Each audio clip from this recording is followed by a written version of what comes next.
Hi there and welcome to another episode of Ask VSA. My name is Peter Vox and I am the director and principal teacher of Vox Singing Academy, and I have been since 1993 here in beautiful Melbourne, Australia. If we could help you or someone that you know with their singing, please check out the links below for more info.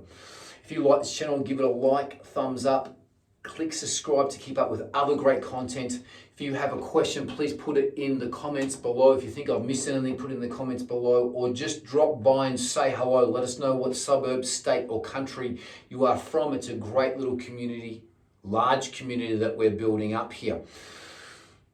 Okay, without any further ado, let's get stuck into the next question. So the next question is, should I take modern contemporary or classical or opera singing lessons? Okay, so let's divide it just into two so we know what we're talking about here. Let's just talk modern singing lessons or classical singing lessons. So when you're deciding to take singing lessons, you will know what genre you want to sing. So you'll either be singing modern contemporary or you'll be singing classical. Okay, you will have a tendency for one or the other. You've got to make a decision which one you want to study. It's not a good idea to say both, okay, because they are both completely two different techniques, and I'm going to explain why they are two completely different techniques. So you need to make a decision on which one you want to do, whether you want to do classical, whether you really enjoy that and you have a passion for that. And if you have a passion for it, go and get classical lessons, okay? At Vox Singing Academy, we teach modern contemporary singing lessons, okay? We don't teach classical or opera. We specialize in modern contemporary singing lessons, and that's what we focus on. And we are the #1 in Australia for that. We don't teach any classical singers at all. We refer them to other teachers if someone inquires about that at Vox Singing Academy. Now, let's go. Now, so you've got to make a decision. It's not favorable to go and study both. Now, if you've inquired with a classical or an operatic singing teacher and they say that they can teach you contemporary singing, they're probably they're lying to you, and you shouldn't be going there. Okay, and vice versa. If you go to a modern contemporary singing teacher and they're saying that they can teach you classical singing, they're probably lying to you, or they're not skilled in those areas. You want to go to the most skilled people to get the best results as quickly as you can. So don't waste your time. Go to someone that specifically works in your genre, and even breaking it down to the macro here. If you're a modern contemporary singer, make sure that your singing teacher can teach the genre of music that you want to sing, whether that be R&B, rock, hard rock, metal, screaming, theatre, jazz, blues, soul. They've got to have a knowledge about what you want to sing and your genre of music. Otherwise, try to find someone else and do some more research and see what comes up, or ask around or Google or whatever it might be. But again, so breaking that down into the macro, but let's just bring it down to the two areas here, classical and modern contemporary. Classical singing was basically, it started way back in the Roman era where there was no microphones. So it was first studied in Italy and then in Germany. They were the first two places. Now, there were no microphones back then. There was no electricity, and that's why in Italy they had amphitheaters or opera houses that they could sing in, so that their voice would resonate in that particular space. Okay, so classical singers technically have to be able to project and sing very loud to fill up the opera house or the amphitheater. can you imagine in Rome and in Italy, and you can see lots of amphitheaters in Italy where the singer would be down low and they would have the stairs sort of up the side of a hill. This is so that the sound travels up. Now the singer has to project that all the way to the top so that the top people can hear that. And also if they're playing, for instance, like the Colosseum in Rome, they used to have performances there so that Julius Caesar at the very top, or the people at the top in the top stalls can also still hear it as well too. So a classical technique, technically, is for projection and to sound loud without being amplified or using a microphone. That is the basis of their technique, because that's where the first study of it came from, when there was no amplification of the voice. So I'm just taking it right back to its humble beginnings. So the falsetto is very shrill, like this, so that it can project. The male voices never sung in falsetto ever. They weren't allowed to sing in falsetto for classical. If you really want an operatic or a classical teacher, they won't teach males to sing in falsettos. But it was also, the males had to project, so it had to be projected out, okay?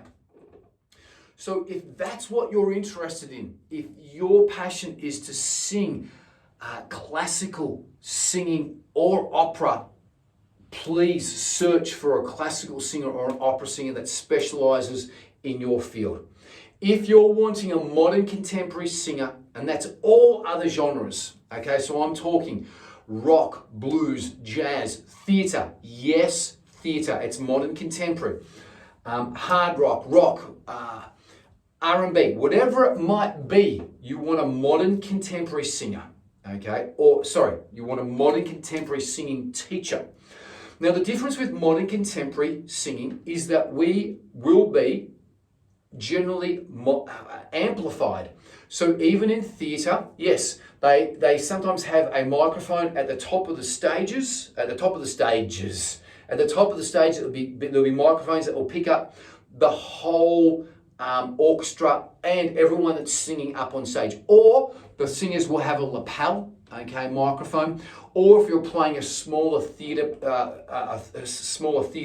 area space, you might not be mic'd up at all, because you will have enough projection just to speak if you're playing in a very small area. But as a general rule, in most musical theatre, you will be mic'd up so that people can hear you.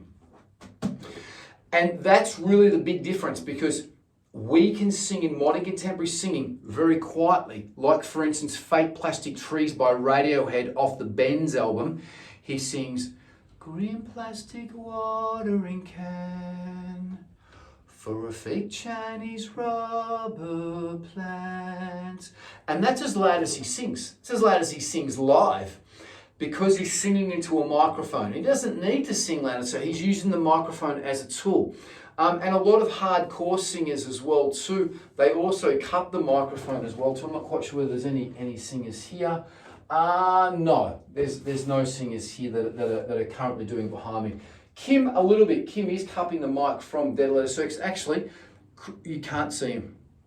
Chris DeCinque is just here, and he's cupping the mic as well too. So you get more of a harder, coarser sound if you cup the mic like this.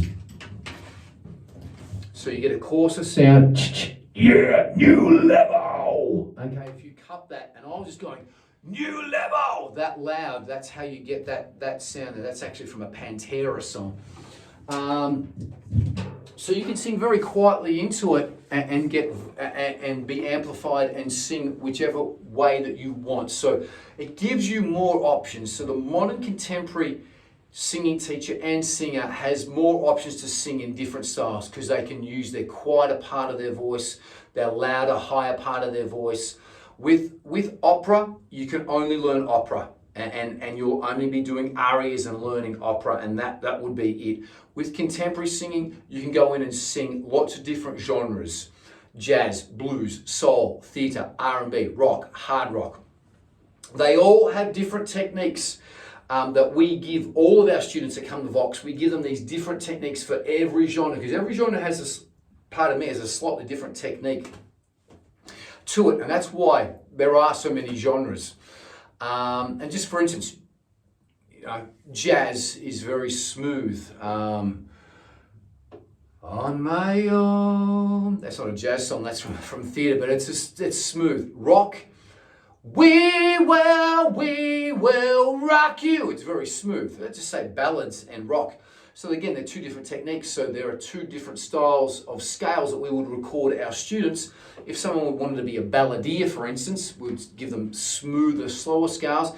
Or if someone wanted to be a rock singer, for instance, we give them more staccato and more dynamic scales to build up the strength in that part of their voice. So that's what we really focus on at Vox Singing Academy, is really customizing the scales workout for the particular student's genre and their experience as a singer. That pretty much covers it. I've pretty much answered it.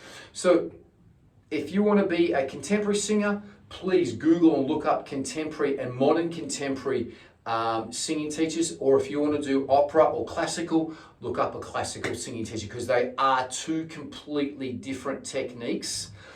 They are different techniques and they are completely different sounds as well too. So the voice will be producing a different sound.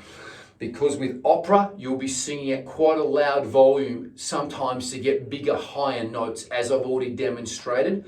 And with modern contemporary, we can use some quieter tones and still use a microphone and still sound very, very good.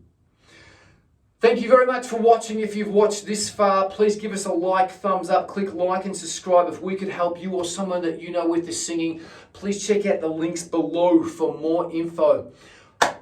If you have a comment, please put it in the comments below as well too. If you have a question, put it in there. If it's a good question, I will answer it. Or just drop by and say hello. Let us know what state, suburb or country you're from. It's a great community we're building up here. Thank you so much for watching this video. Really do appreciate it. Until the next one, be good to each other. Live each day as if it's your last. And peace and much love. Bye-bye. No editing as usual.